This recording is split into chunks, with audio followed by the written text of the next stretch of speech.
abantu abakhohlwa abantu. Uyazi ngene ithi manihleli nje nixoxela. Kuze umuntu esekubuza uthi uyakhumbula yini kwenzeka ukuthi. Uthola ukuthi ukubuza into yakudala eyenzeka nisebancane. Uze wethuke na ukuthi lo muntu usakhumbula lento. Manje ngiyibuke ke mina uthola ukuthi mangihlangana nomuntu nje engade ngamgcina uthola ukuthi sagcina nasebancane siseseyikoleni noma ngisese primary. Uthola ukuthi ngaleso sikhathi yena uzongijabulela ejabulela ukuthi uyangikhumbula phela. Kodwa mina bese kuvuka ukuthi yazi lo muntu lona wake wangenza ukuthi uyazi lo muntu wayengihlukumeza kanje ngisemncane. Ngivele kubuye leyo nto nje.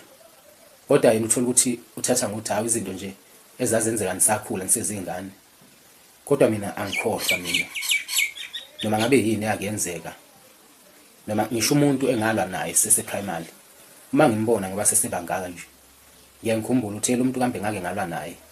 Angazi kudalwa yini lento ingadluli. Yingakho kwesinye isikhathi abanye abantu engihlangana nabo mina bexake ukuthi kudalwa yini ngivele ngenze ngathi angibazi nje mangihlangana nabo noma kwesinye isikhathi ngivele ngibazibe ngenze ngathi angibaboni.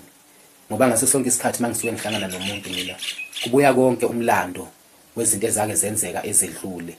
Noma ngabe lo nto yenzeka kanye kodwa kimina emqondweni nami hleze kukhona ukuthi lo muntu lo sake sahilizisana ngalendlela le.